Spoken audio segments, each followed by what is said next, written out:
이 시간에 우리 하나님 말씀 보는 시간 갖겠는데요. 오늘 하나님 말씀은 누가복음 4장 18절과 19절입니다. 누가복음 4장 18절과 19절. 오늘도 제가 봉독을 해드리겠습니다. 짧기 때문에요. 그냥 우리 한 목소리로 같이 봉독을 하겠습니다. 다 같이 시작. 주의 성령이 내게 임하셨으니 이는 가난한 자에게 복음을 전하게 하시려고 내게 기름을 부으시고 나를 보내사 포로된 자에게 자유를, 눈먼 자에게 다시 보게 함을 전파하며 눌린 자를 자유롭게 하고 주의 은혜를 전파하게 하려 하심이라 하였더라. 아멘. 이 말씀 가지고 박성준 목사님께서 주의 영이 임하시면 이런 제목으로 말씀을 전해주시겠습니다. 우리 목사님 소개 잠깐 드리면, 목사님 제가 알기로는 이제 미군 군대에서 군목으로 좀 활동하셨고요. 그다음에 예전에는 미네소타에 있는 한인장로교회에서 담임 목회자로 심무를 하셨습니다. 그리고 지금은 우리 교단 영궁국이 있습니다. 영궁국이 있는 그 안에서 미국에 있는 우리 교단에 속한 목사님들하고 교회를 이렇게 건강하게 이렇게 세우는 일을 도와주시는 그런 사역을 지금 감당하고 있습니다. 우리 말씀 전해주실 때 많은 은혜들 받으시기 바랍니다. 목사님 나오시죠.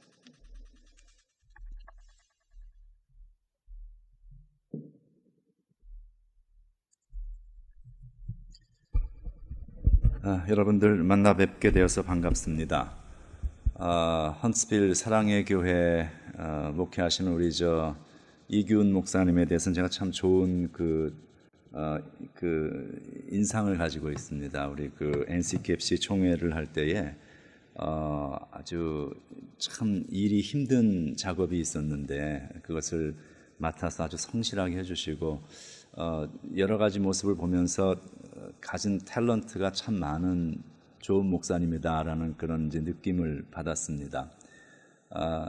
그리고 총회에서 일을 하고 있는 사람의 입장에서 볼 때에는 이렇게 특별히 시골에 있는 교회들을 방문할 때마다 느껴지는 마음이 그 교회에서 그렇게 꾸준히 사역하고 계시는 목회자들이 얼마나 귀한 분들인가라는 생각을 하게 됩니다. 우리 오후에 그 세미나 때도 뭐 조금 더 나누겠습니다만 교회가 되기 위한 많은 조건이 있는데 그 가운데 하나는 목회자가 바르게 서 있는 교회가 건강한 교회로 세워져 나갈 수가 있습니다. 그런 면에서 우리 성품도 좋으시고 또 마스크를 벗으면 좀 더 보기 좋을 텐데 마스크를 쓰고 계셔서 좀 아쉽긴 합니다만 여러 가지로 좋은 것을 갖추고 계시는 목사님과 함께 이렇게 신앙생활 하시는 여러분들은 참 행복한 교인들이다 그런 생각을 합니다. 제가 물론 이런 이야기를 하는 이유는 목사님이 저를 초청하셔서 제가 이곳에 왔기 때문에 여기 와서는 이렇게 말을 하는 것이 맞습니다. 그래서 이제 얘기를 하긴 합니다만 그것이 다는 아니고 실제로 제가 우리 목사님에 대해서 느끼고 있는 느낌입니다. 목사님과 함께 귀한 교회 지속적으로 세워가셔서 하나님의 나라가 우리를 통해서 더욱더 이 지역에 퍼져갈 수 있는 은혜가 있기를 주님의 이름으로 축원합니다.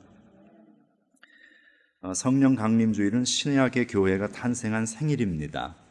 하나님의 생명을 가진 사람들로 이루어진 공동체가 성령으로 잉태되어서 탄생한 날이죠.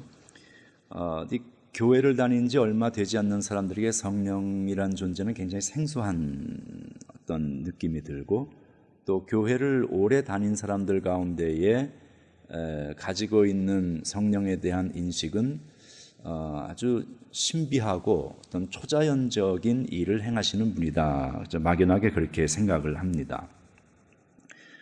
성령에 대해 아주 기본적인 설명을 한다면 성령님은 하나님이십니다. 그리고 하나님의 영이시죠. 예수님은 성령님을 보혜사라고 그렇게 부르셨습니다. 보혜사라는 말은 helper, 돕는 분이다라는 의미죠. 그래서 성령님은 우리의 신앙생활에서 많은 부분에서 우리를 도우십니다. 그래서 우리로 하여금 하나님의 자녀답게 살아갈 수 있도록 도우시는 분이다 이렇게 생각하시면 가장 쉬울 것 같습니다. 하나님의 자녀가 될 수 있도록 도와주시고 또 믿지 못하는 사람들이 믿음을 가질 수 있도록 도우십니다. 고린도전서 12장 3절에 보면 성령으로 말미암지 않고는 누구도 예수 그리스도를 주라 고백할 수 없다, 이런 말씀이 나오는데, 우리가 예수님을 믿게 된 그 배경에는 나는 그것을 깨닫지 못하고 있었다 할지라도 내가 예수를 믿게 되는 그 과정 속에는 하나님의 성령께서 우리를 도와주신 것이죠. 그래서 그 성령은 성경에 나타난 진리를 우리에게 깨닫게 도와주시고 또 사람이 사람답게 살아갈 수 있도록 도와주시는 분입니다. 믿는 사람이 그 삶의 인격과 모습이 예수님을 닮아가는 성장의 과정을 신학적으로 성화다, 이렇게 부릅니다. 성화라는 말은 그냥 말 그대로 거룩하게 되어진다는 뜻이죠. 그런데 그 거룩하게 되어진다는 것을 또 우리가 잘못 이해하면 무슨 종교적으로 외적으로 무슨 무게를 잡고 폼을 잡는 그런 사람이 되는 것을 말하는 것이 아니고, 마음의 씀씀이, 그리고 우리의 인격, 우리의 사람을 대하는 태도, 사람의 됨됨이, 가치, 이런 것들이 하나님의 마음을 가지는 예수님처럼 되어가는 그런 사람이 된다는 이야기입니다. 그게 어떻게 가능한가 하면 성령의 도우심으로 가능하다는 것이죠. 우리 한국교회는 성령이 하시는 일에 대해서 아주 그 좁은 의미에서만 성령님을 이해해 온 경향이 많습니다. 주로 오순절 교회가 강조한 성령에 대한 이야기를 많이 들어왔기 때문이죠. 그래서 성령님 그러면 방언을 하고 또 환상을 보고 병이 낫고, 이게 성령이 하시는 일의 대부분인 것으로 생각을 하는 경향이 있습니다. 물론 성령이 임하시면 그런 일들이 일어나기도 하죠. 그런데 성령의 역사를 그런 것들에만 국한시켜서 생각을 하면 그보다 훨씬 큰 우리의 삶의 전체 영역에서, 우리의 라이프의 데일리 라이프에서 또 온 세상과 이 모든 세상 만물을 다 주관하고 지금도 일하고 계시는 그 성령님의 역사를 우리는 너무 작은 것으로 제한시켜버리는 그런 우를 범할 수가 있습니다. 성령은 그런 초자연적인 역사만을 행하시는 것이 아니라 우리의 삶의 일상에서 우리를 돕고 계십니다. 매일매일 우리가 그리스도인답게 성장하는 과정에서 우리를 돕고 계시고, 이 세상이 사람 살만한 세상이 되어가도록 일하고 계시고, 우리 한 사람 한 사람이 사람다운 사람이 되도록 이끌어주고 도와주시는 분이 성령님이십니다. 오늘 본문은 예수님이 이 땅에 오셔서 처음으로 하신 설교입니다. 인간 구원을 위해서 메시아가 오셨는데 His first sermon, 오셔서 제일 첫 번째로 선포하신 말씀이니까 이게 얼마나 큰 의미를 가진 것이겠어요. 그거 비교조차 할 수 없지만 우리로 좀 이해하기 쉽게 얘기하면 대통령이 첫 번 취임 연설을 하면서 자신의 포부에 대한 어떤 그 공언을 하는 아주 중요한 것과 같은, 그거 비교할 수가 없는 인류 구원 전체의 역사를 관장하시는 예수님이 오셔서 우리에게 내가 왜 왔느냐, 내가 와서 이제부터 할 일이 무엇이냐 하는 것을 한마디로 정리해 요약해 주신 것이 오늘 우리가 읽은 이 본문입니다. 첫 번째 설교입니다. 거기 보면 이렇게 말씀하시죠. 주의 성령이 내게 임하셨다. 그러니까 성령이 강림하셨다는 거예요. 예수님에게 성령이 임하셨다. 그러면 성령이 임하시면은 어떤 일이 나타나는가 하는 것을 그 다음에 이야기를 하는데요. 가난한 자에게 복음을 전하게 하시고 포로된 자에게 자유를, 눈먼 자에게 다시 보게 함을, 또 눌린 자를 자유롭게 하신다. 이렇게 말씀을 하셔요. 가난한 자, 묶인 자, 눌린 자, 못 보는 자, 이들을 도우러 오셨다고 얘기하는데 이것을 우리가 물론 영적인 의미로 해석할 수가 있습니다. 영적으로 다 가난하고 영적으로 눌려 있고 우리가 영적으로 묶여 있고 다 그렇게 할 수 있죠. 그런데 이것을 영적으로만 우리가 해석을 하면 의미가 좀 희석이 되고 추상적이 돼 버립니다. 그리고 우리의 삶과는 별로 큰 관계가 없는, 잘 다가오지 않는 일이 될 수가 있습니다. 이 예수님께서 표현하신 네 가지는 모두가 사회적인 약자라는 공통점을 가지고 있습니다. 눌린 자, 못 보는 자, 그 이제 뭐 장애자들을 포함하겠죠. 또 뭐 가난한 자, 뭐 묶인 자, 다 이런 것들입니다. 그리고 이어서 그 맨 마지막에 뭐라고 결론을 내리시는가 하면은 성령이 내게 임하셔서, 기름 부음 받으셨다는 성령이 임하셨다는 얘기예요. 성령이 임하셨는데 그 결론은 무엇이냐? 주의 은혜의 해를 전파하기 위해서 오셨다, 이렇게 얘기합니다. 주의 은혜. 주의 은혜의 해라는 것은 구약에서 말하는 희년을 의미합니다. 여러분 희년 들어보셨나요? 이렇게 정리하면 하나님의 성령이 우리에게 임하시면 우리에게 나타나는 일은 어떤 일인가 하면은 희년의 공동체가 되고, 교회는 개개인은 희년의 정신을 가진 사람들로 변화되어 살아가게 된다, 그런 이야기입니다. 이게 무슨 얘기인지 조금 설명을 하겠습니다. 구약에는 안식년이라는 것이 있습니다. 6년 동안 농사를 짓고 7년째는 땅을 쉬게 하는 것입니다. 그래서 그것이 7번 사이클이 반복이 되면 7, 7에 49년이 되죠. 그리고 그 다음 해 50년째 되는 해를 희년이라고 이야기합니다. 그때 희년이 되면 이렇게 하라 하고 하나님께서 명령하신 것이 있어요. 하나님 백성들에게. 그게 뭐냐면, 빚을 져서 남에게 종으로 팔려간 사람들이 있으면 다 풀어줘라. 빚을 져서 저당을 잡혀가지고 땅도 집도 다 빼앗겼으면 희년이 되면 임자에게 그거 다 돌려줘라. 그리고 빚을 져서 갚지 못하고 50년 동안 허덕이고 살아갔던 사람이 있으면 희년이 되면 그 빚을 그냥 다 탕감해줘라. 이게 이제 뭐 오늘 짧은 설교를 다 얘기할 수 없습니다만, 그 빚을 탕감해주는 것은 영적으로 이야기하면 구원의 역사예요. 우리는 죄와 사망의 그 빚을 지고 있는 존재예요. 우리는 생명으로, 죽음으로 이걸 갚아야 되는데 그걸 하나님이 탕감해 주셨죠. 어떻게? 예수님을 통해서. 우리가 그거 죽음으로 갚지 않아도 되도록 예수님이 대신 죽으시고 우리를 다 탕감해 주신 거예요. 그러니까 이 의미가 이 희년 속에 이미 들어가 있습니다. 근데 지금 거기까지는 가지 말고, 이 탕감을 해준다.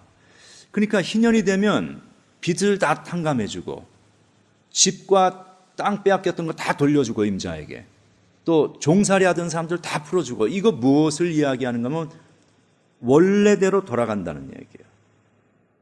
그러니까 여러분들 그 컴퓨터 쓰시는 분들은 이해하겠습니다만 리세팅이라는 게 있어요. 리셋 해버리는 거예요. 컴퓨터 오래 쓰다 보면 뭐 잡다한 정보들이 거기에 들어가고 바이러스도 들어오고 뭐 이래가지고 이 기계가 작동이 버벅거리고 느려집니다. 이럴 때 뭐 좀 고치다가 안 되면 마지막에 하는 최후 수단, 가장 확실한 수단은 리셋을 해버리는 거예요. 그러면 컴퓨터가 처음에 구입했을 때의 그 가지고 온 것 같은 그 상태로 원점으로 돌아갑니다. 이거예요. 희년이라는 것은 사회적인, 경제적인, 공동체적인, 또 심리적인 리셋입니다. 이런 제도를 하나님께서 구약시대에 왜 명하셨는가? 그 이유가 있는데요. 우리 인간이 어떤 존재인지 아시기 때문에, 인간의 본성을 아시기 때문에. 인간은 어떤 존재냐면 한 번 가지면 영원히 가지려고 합니다. 한 번 권력을 쥐면 영원히 쥐고 있으려고 합니다.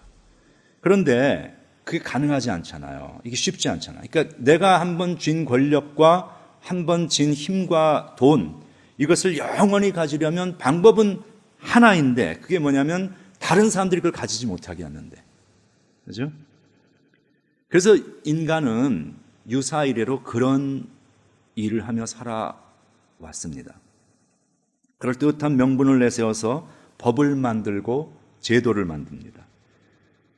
그런데 그런 일을 할 수 있는 사람들은 어떤 사람들인가 하면 배운 사람들입니다. 못 배운 사람들이 그런 일을 할 수 있는 역량이 없죠. 이 사회 시스템 속에서. 힘을 가진 사람들이요. 그리고 그들이 말하는 명분은 언제나 정의와 공평을 이야기합니다. 내 혼자 다 가질 거야. 절대 그렇게 말 안 합니다. 다 같이 정의롭고 공정하고 공평하게 되는 것처럼 그렇게 이야기를 합니다. 그런데 말은 그렇게 하는데 실제 목적은 나의 배를 불리고 내 가족들, 나와 가까운 이너 서클에 있는 사람들끼리 나눠 먹고 그 외에 나머지 인간들, 저 사회 하층에 있는 밑바닥에 있는 그 인간들은 절대로 내가 올라와 있는 이 상류층 사회에 진입하지 못하도록 막는 것이죠. 그걸 우리는 때로 법이라고도 하고 제도라고도 하고 뭐 다양한 이름으로 사람들이 그것을 부릅니다. 법과 제도가 다 나쁘다는 이야기를 하는 것이 아닙니다. 제가 하는 말은. 그리고 모든 사람들이 다 그렇게 하는 것도 아닐 것입니다. 그러나 인간 본성은, 하나님 없이 살아가는 인간 본성은 그런 일을 하는 존재라는 것입니다. 그 역사 속에서 우리가 알 수가 있죠. 왜? 아래에 있는 이것들이 올라오면 내 것을 나눠야 되거든. 그럼 내가 가진 것이 그만큼 내가 먹을 수 있는 파이 조각이 줄어들 수밖에 없죠. 그래서 어떻게 해서든지 그걸 막습니다. 그래서 이 사회 시스템이 공정하지 못한 나라에서는 한 번 부자가 되면 끝까지 부자이고 한 번 가난하면 끝까지 가난한, 우리 사회도 옛날에 그랬어요. 한국 사회도. 집 한 채 살 수 없었죠. 죽으라고 평생 일을 해도. 그게 뭐 조선시대는 말할 것도 없고 대한제국 거쳐서 한국전쟁 나고 뭐 1950년대까지도 우리 그렇게 살았습니다. 하나님이 이런 인간 죄성을 아시기에 명령하신 것이 희년제도입니다. 이 희년제도를 문자적으로 현대사회에 적용할 수는 없습니다. 그러나 이 희년에 들어있는 정신은 우리가 되새기고 따라가야 되는데, 희년 안에 들어있는 정신은 한마디로 새 출발과 새로운 기회입니다. 하나님은 우리에게 새로운 출발을 하게 하시는 분이고 우리의 삶에 새로운 기회를 부여해 주시는 분이십니다.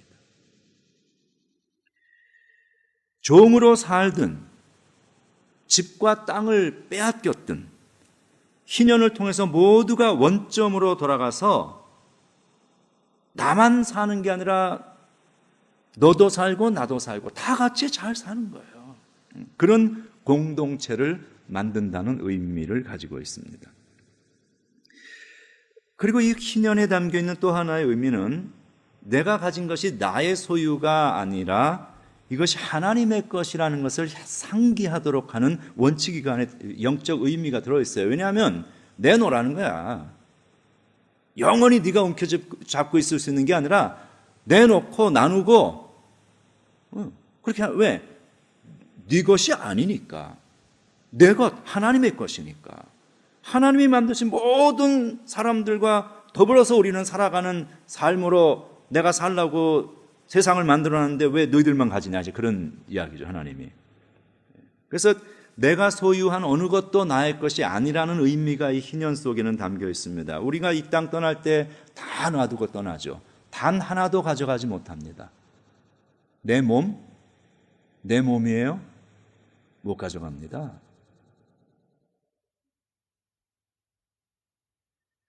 원래 주인인 하나님 앞에 내가 살면서 움켜쥐고 있던 것 다 내놓고 원래 주인인 하나님 앞에 빈몸으로 서는 거예요, 우리는. 그래서 희년이라는 것은 그걸 생각하라는 거예요. 그거 연습하면서 살라는 거예요. 야, 막 살지 말고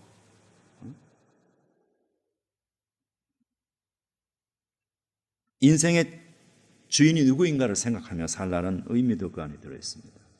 오늘 예수님께 말씀하시죠. 성령이 임하시면 우리에게 어떤 일이 생기는가? 희년의 영적 의미와 역사가 공동체와 개인에게 나타나게 된다라고 말씀하시죠. 그러니까 성령이 임하시면 희년의 정신으로 살아가는 사람들로 우리가 바뀌게 된다는 거예요. 희년의 정신이 무엇입니까? 정의와 자유입니다. 정의와 자유는 우리가 별로 생각 안 하죠. 신앙생활 하면서. 그렇죠? 우리가 뭐 정의, 자유 이거 뭐 별로 얘기 안 해요. 그런데 우리가 잘 생각해 보면요. 사람이 살아가는 세상이 사람 살 만한 세상이 되기 위해서 반드시 필요한 것은 정의와 자유입니다. 이것이 없는 나라는 사람 살 만한 세상이 아닙니다. 그러니까 불의가 득세하고 자유가 아니라 억압과 통제가 있는 세상에, 우리 생각만 해도 끔찍하잖아요. 우리가 그런 세상에 살아야 한다고 한다면.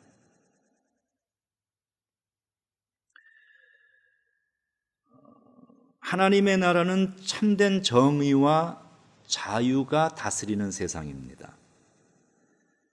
주기도에서도 주님이 그렇게 가르치셨잖아요. 하나님의 뜻이 하늘에서 이룬 것 같이 어디서도? 이 땅에서도, 우리의 삶에서도 하나님의 나라는 완벽한 정의와 완벽한 자유함이 있는 곳이에요. 우리가 세상에서 뭐 판사들이 뭐 판결을 하고 재판을 하잖아요. 그거는요, 우리가 어쩔 수 없으니까 그 사람들한테 맡겨놓는 거예요. 근데 그 사람들이 하는 판결이 완벽한 판결입니까? 아니에요. 하나님이 하시는 판결이 완벽하고 공의롭고 정의로운 판결입니다. 그렇게 그 하나님의 나라에는 눈물이 없는 거예요. 왜? 정의로우시니까, 하나님이. 공정하시니까. 그 하나님의 나라가 이 땅에 임하도록 기도하라고 하셨어요, 예수님이. 그 우리 크리스찬은 정의와 자유라는 이 소중한 하나님 나라의 원칙과 개념에 대해서 의식을 가지고 살아가는 사람들이어야 합니다. 성령이 임하시면 그 일이 일어난다는 거예요. 네? 우리 성령이 임하면 맨날 방언 이야기하고 그러는데 그게 아니라 이게 본질적이라는 것입니다. 성령이 임하시면 우리에게 나타나는 사건. 성령이 임하시면 정의와 자유의 역사가 믿는 사람들의 공동체에 나타나게 됩니다. 성령은 우리 삶의 정의를 회복시키시고 자유를 가져다 주십니다. 이사야서 11장에 보면 이렇게 되어 있어요. 여호와의 영이 강림하시면 그는 눈에 보이는 대로 심판하지 아니하며 귀에 들리는 대로 판단하지 아니하신다. 우리는 다 그러잖아요. 누구 얘기 한마디 듣고 나면 그런가 보다. 내용을 확인하지도 않고 실상을 확인하지도 않고 어떤 사람에 대해서 누가 수근수근하는 얘기 들으면 그런가 보다. 귀에 들리는 대로 우리는 판단해요. 그건 정의로운 판단이 아니에요. 그 몇 사람이 이야기하는 그들의 시각을 내가 들은 것뿐이지 그 실상이 아닐 수도 있어요. 전혀 잘못된 이야기. 그럼 우리 인간은 그런 존재. 우리는 눈에 보이는 대로 믿어. 봐. 눈에 보이는 대로 내가 눈에 보면은 그게 다 전부라고 생각을 해요, 우리는. 근데 내 눈에 보이는 게 전부는 아니에요. 내 귀에 들리는 게 전부는 아니에요. 성령님은 어떤 분이신가 하면은 눈에 보이는 대로, 귀에 들리는 대로 장님 코끼리 만드시듯 하는 그런 판단을 하시는 분이 아니라 어떻게 판단한다고 말씀하시냐면은 여호와의 영이 강림하시면 공의로 심판하며, 공의라는 것은 justice, 정의예요. 정직으로 판단하며 공의로 그의 허리띠를 삼을 것이다. 성령이 임하면은 정의가 임한다는 거예요. 성경이 그걸 얘기합니다. 이사야서 42장 1절, 내가 나의 영을 그에게 주었은즉, 성령이 임한다는 얘기죠. 그가 이방에 정의를 베풀리라. 여러분, 이런 얘기는 너무 많아요, 성경에. 우리가 그걸 안 봐도 그냥 생각 안 하고 넘어가는 것뿐이에요. 성령님 그러면은 뭐 환상 보고 방언하고 이것만 우리는 생각을 하니까. 우리 성경을 좀 제대로 다시 볼 필요가 있습니다. 고린도 후서 3장 17절, 주의 영이 계신 곳에는 자유함이 있다. 성령은 진리의 영이라고 예수님 말씀하시죠. 그리고 뭐라고 하셔요? 진리를 알지니 진리가 너희를 어떻게 하리라? 자유케 하리라. 성령이 임하시면 우리에게 나타나는 일은 구부러진 세상의 정의가 회복되고 억압된 삶의 자유가 주어집니다. 다른 말로 성령을 받은 사람들에게 나타나는 일은 우리 한 사람 한 사람이 정말 성령 받으면 정의롭게 생각할 줄 아는 사람들이 되고 그렇게 판단하고 정의롭게 행동하는 사람들이 된다는 거예요. 다른 사람들을 억압하고 내가 믿는 방식대로 믿지 않는다고 정죄하고 왜 나처럼 안 믿어? 왜 나처럼 크게 기도하지 않아? 왜 나처럼 조용하게 기도하지 않아? 왜 나처럼 새벽 기도하지 않아? 내가 믿는 방식이 신앙의 모든 기준인 것처럼 다른 사람을 판단하고 억압하고 사람을 옥죄는 그런 사람이 아니라 정말로 성령 받은 사람은 나도 자유롭고 너도 자유롭게 해주는 사람이 되는 거예요. 편안한 사람이 되는 거예요.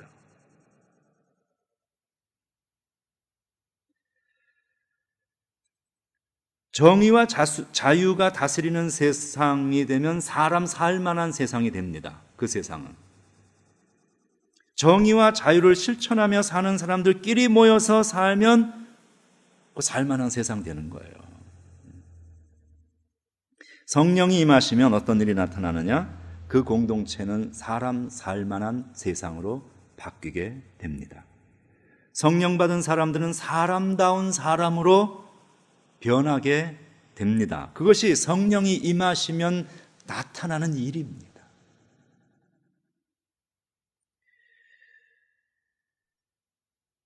조금 더 생각해 보면 성령은 긍휼과 사랑의 영이에요. 성령이 임하시면 성령 받은 사람은 사람을 불쌍히 여기는 마음을 가지게 됩니다.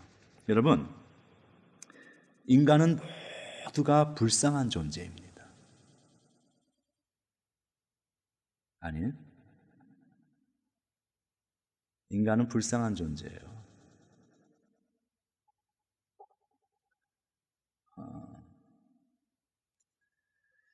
인간이 불쌍하다는 사실을 언제 알게 되는가 하면 사람을 사랑할 때에 불쌍하다는 사실을 느낍니다. 사랑의 마음이 없으면 인간에 대한 연민은 없습니다. 예를 들어 이런 거죠. 자식을 대하는 부모의 마음은 항상 걔가 불쌍해. 이놈이 어려서 못된 짓을 하고 이제 야단을 맞고 잠을 자. 울다가 이제 애가 자요. 그 자는 모습을 보면 자식 쌤통이다 이러지 않잖아요. 그 울다가 자는 모습 보면 불쌍해. 그놈은 못된 짓을 했어. 야단 맞을 짓을 했으니까 야단 맞는 게 마땅한데 그럼에도 불구하고 그 아이가 그 자는 모습을 보는 부모의 마음은 불쌍해요.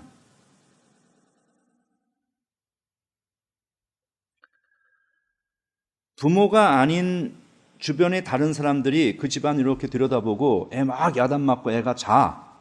그거 보면은 아이고 야단 맞고 자는구나. 자식이 야단 맞아서 했으니까 야단 맞아야지. 이러고 넘어갈 거예요. 그러나 부모의 마음은 그렇지 않아요. 불쌍해. 왜? 사랑하기 때문이에요. 자식이 커도 그것은 마찬가지입니다. 자식이 머리가 크고 나이가 들어도 언제나 자식은 부모에게는 불쌍한 존재입니다. 왜? 돈이 없어서 밥을 못 먹어서 아니에요. 그 불쌍함, 그 연민이라는 것은 진정으로 사랑하는 마음을 가진 사람이 인간을 대해서 느낄 수 있는 감정인 거예요.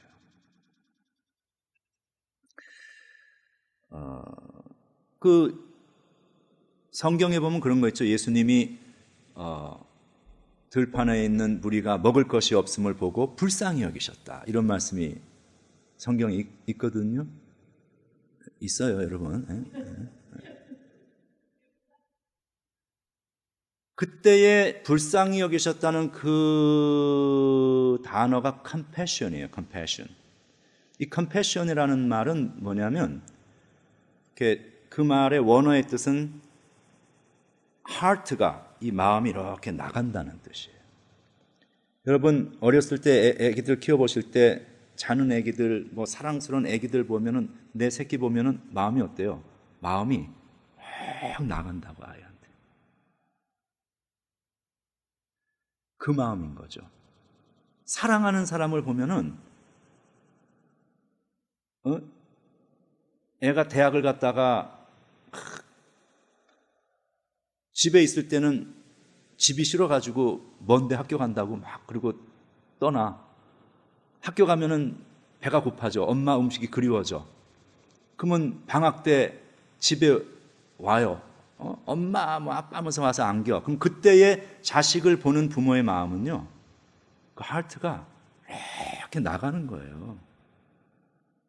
아니, 무슨 소리인지 모르는 분들 계시는 것 같은데 그냥 넘어가죠. 예수님이 그들을 대하여 가지셨던 그 컴패션이라는 그 마음은 단순히 동정심, 그냥 지나가는 거지 보고 아이고 뭐 안 됐다, 그게 아니라 정말로 사랑하기 때문에 사랑하는 대상을 대하여 느끼는 연민의 감정인 거예요.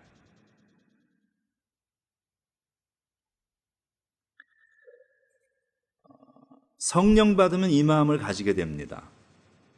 인간의 본질이 불쌍한 존재라는 사실을 이해하게 됩니다. 그래서 웬만한 건 좀 참아주고요. 그 사람 좀 잘못해도 그냥 넘어가주고, 좀 기다려주고, 이해해주고, 그런 사람으로 바뀝니다. 사람 자체를, 인간이라는 존재 자체를 불쌍히 여기고 사랑하는 사람으로 바뀌어요. 언제? 성령 받으면. 성령이 임하시면. 새벽기도 열심히 하고 금식하고 뭐 할 거 열심히 다 하는데 인간에 대한 근본적인 연민과 사랑이 없다. 그 좀 생각해 봐야 됩니다. 신약 성경은 그런 사람들을 바리새인이라고 이야기합니다. 그들은 외적으로는 종교적인 모든 것을 완벽하게 수행했습니다. 근데 인간에 대한 근원적인 연민의 마음, 그러니까 사랑이 없었습니다. 그러니까 종교적 열심과 진정한 크리스찬의 마음, 성령 받은 마음이죠. 그 인격과는 거리가 있는 것입니다. 그 성경 보면 참 재미있는 것들이 많은데요. 레위기 19장에 보면 이런 말씀이 있어요. 너희가 너희의 땅에서 곡식을 거둘 때에 너는 밭 모퉁이까지 다 거두지 말고 내 떨어진 이삭도 줍지 말며 포도원의 열매를 다 따지 말고 내 포도원에 떨어진 열매도 줍지 말아라. 놔두라는 거예요. 왜? 이어서 그 놔두라는 이유가 나옵니다. 그렇게 함으로 가난한 사람과 돌아다니는 이방인들, 거류민을 위하여 버려두라. 그들이 와서 그거라도 먹고 배를 채울 것이다 라는 말씀이에요. 그리고 나서 뭐라고 말씀을 마치냐면 나는 너희의 하나님 여호와니라 이렇게 말씀하셔요. 이 얘기는 무슨 얘기나 거꾸로 이야기하냐면요, 너 나 믿는, 하나님 믿는 사람이냐? 그러면 이웃을 불쌍히 여길 줄 알아야 한다. 어려운 이들을 외면하지 말아야 된다. 그들을 돌보아야 한다. 내 것이라고 악착같이 내 것을 다 챙기고 수수할 때 한 톨도 남기지 않고 걷어갈 생각하지 말고 좀 못 본 척하고 두고 가면 집단 몇 개 이렇게 떨어뜨려 놓고 그냥 가라는 거예요. 넌 그거 아니라도 다 먹고 살 수 있지 않냐. 그러면 가난한 사람, 과부와 고아와 이방인이 그것이라도 가져다가 끼니를 채울 것이다. 저는 그 성경 읽으면서요, 이런 말씀 보면서 이거는 성경은 뭐 제가 신학을 공부해서가 아니라 그냥 이 말씀 하나만 보더라도 이 성경이라는 책은 인간이 창작해서 지어낸 산물일 수가 없어요.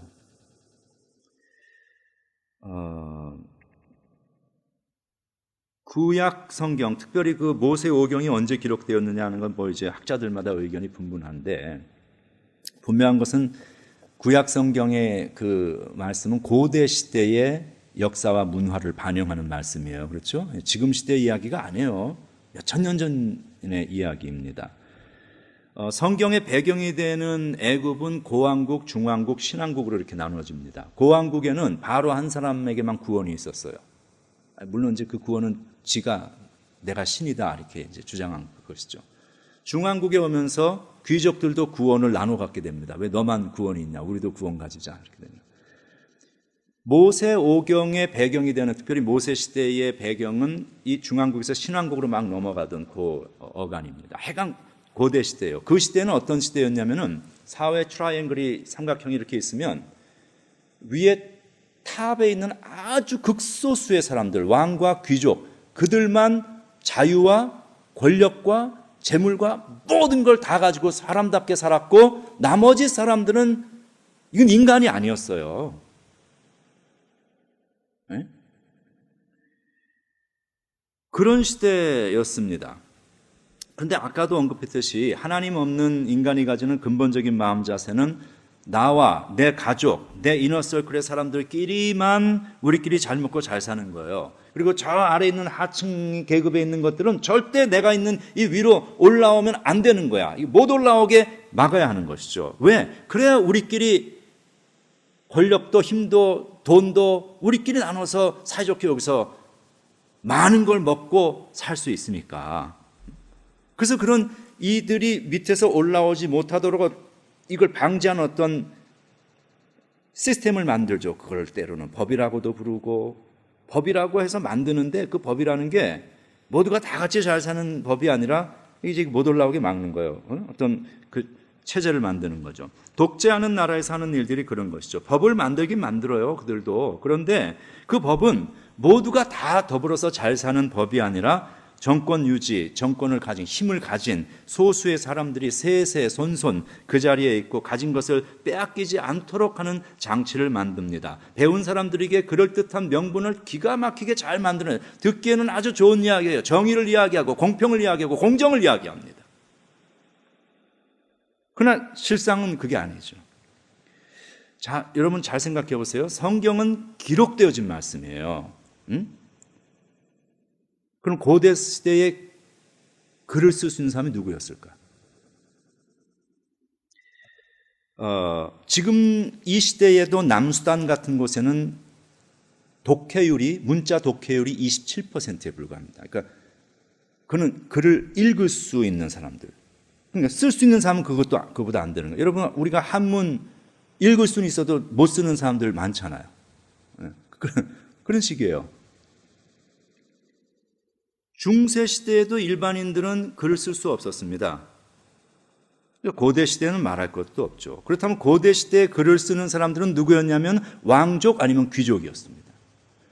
저 탑에 있는, 사회 탑에 있는 가진 자들, 힘 있는 자들, 그들만 글을 읽고 쓸 수 있었어요, 고대 시대에는. 그런데 그 사람들이 가난한 자, 고아와 과부와 힘없는 이방인과 하층민들, 그들을 배려하라는 말을 해? 말뿐만이 아니라 그것을 증거가 되도록 기록으로 글로 남겨놔? 그것도 고대 시대에 가장 중요한 권위를 가지고 있는 것은 종교 경전이거든요. 거기다가 이걸 남겨놔? 그래서 모두가 무조건 다 지켜야 하도록? 아니, 저 위에 있는 사람들이 내가 가진 걸 다 아랫사람들하고 나누라는 이야기를 글로 써서 남겨놓는다. 여러분, 이게 상식적으로 인간의 본성을 생각할 때에, 우리의 역사를 생각할 때에 그 가능한 일입니까?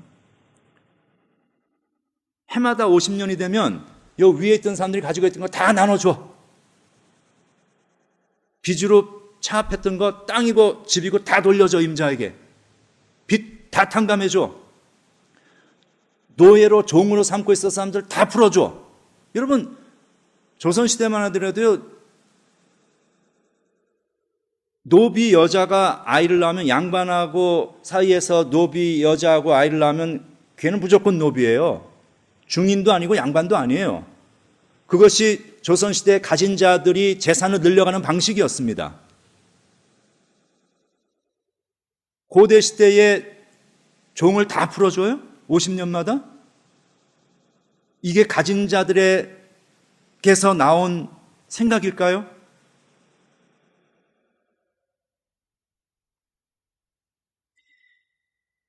인류에게서 인권이라는 개념이 시작된 것은 인류 역사가 그렇게 오래된 일이 아닙니다. 1215년에 마그나 카르타가 나왔고, 근데 그건 뭐 그냥 유명무실했습니다.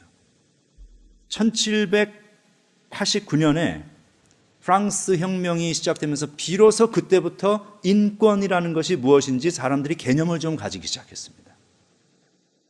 우리 한국 사람들에게 있어서 인권이라는 것은 존재하지 않았습니다. 여러분, 우리 미국 가서 살면서 조금 뭐 어린아이에 대해서, 뭐 여성에 대해서, 뭐 장애자에 대해서 돌봐주고 인권, 뭐 우리 그냥 막연하게 생각하지. 여러분, 우리 인권 몰랐어요. 40년, 50년 전에 인권 몰랐어요. 서울역에 가면 앉아있는 그런 장애자들, 소경들이 이렇게 안 못 보는 분들이 지나가면요, 우리 어떻게 했어요? 그 당시에 재수없다 그러고 침 뱉었어요. 소금 뿌리고. 왜 안 그런 척하고 가만히들 계셔요? 근데 우리가 그런 짓 하면서도 우리는 그것이 인간이 해서는 안 되는 짓이라는 걸 몰랐어요, 그 당시에. 왜? 인권이라는 개념이 없었으니까.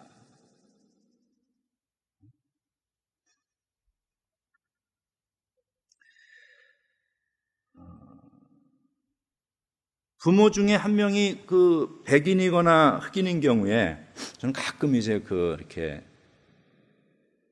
뭐 음악 프로그램 같은 거 보면은 이제 그런 혼혈 가수들 나와서 노래하잖아요.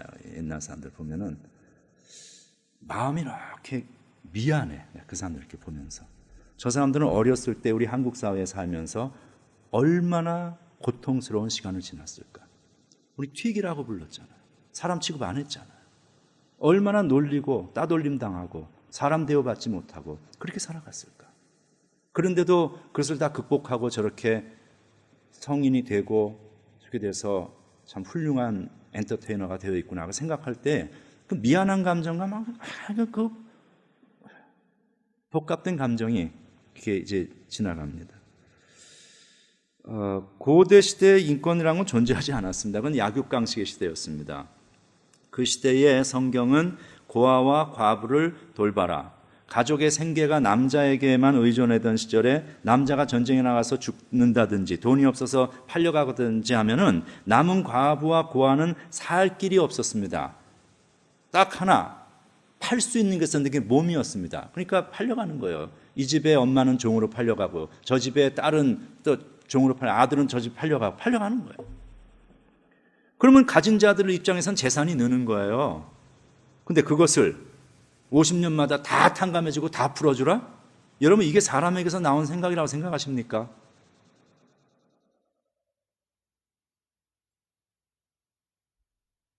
야고보서 1장 27절 이런 말씀이 나와요. 하나님 앞에서 정결하고 더러움이 없는 경건은, 그러니까 참된 신앙이 뭐냐? 고아와 과부를 그 환난 중에 돌아보는 것이다. 이렇게 되어 있어요. 그러니까 무슨 얘기인 줄 아세요? 참된 신앙은 사람을 사람답게 대하는 것이라고 성경은 얘기하고 있습니다. 어려운 거 아니에요. 그냥 사람을 사람답게 대하는 거예요. 응? 고아와 과부와 이방인과 나그네 모두 그 당시에는 최하층민들이었습니다. 그 당시에는 씨족 사회였고 부족 사회였습니다. 내가 그 부족 안에서 살아갈 때는 안전해. 근데 내가 그 지경을 벗어나는 그 순간서부터 나를 방비할 수 있는 어떤 수단도 없습니다. 죽이면 죽이는 거고 뺏기면 빼앗기는 거예요. 그래서 하나님께서 내가 아브라함에게 친척 아비 집을 떠나서 내가 너에게 명할 곳으로 가라는 그 말씀은 엄청난 도전이었어요. 왜냐하면 무방비 상태로 나를 내놓는 거예요. 그동안 가지고 있었던 거 다 내려놓고.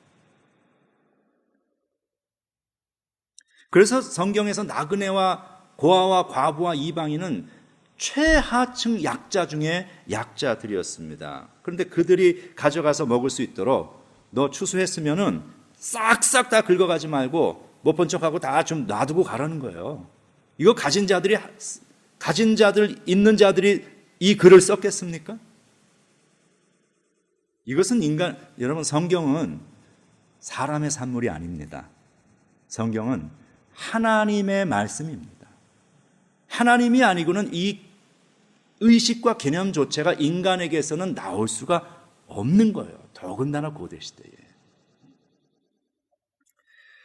유럽이든 미국이든 전 세계 역사를 통해서 사람 살만한 세상으로 바꾸어진 계기는 성령의 감동으로 기록된 성경이 그 사회 질서의 기초가 되면서부터 그 일이 가능해졌습니다.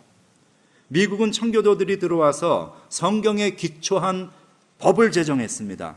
성경에 기초한 사회 기풍을 만들어가기 시작했습니다.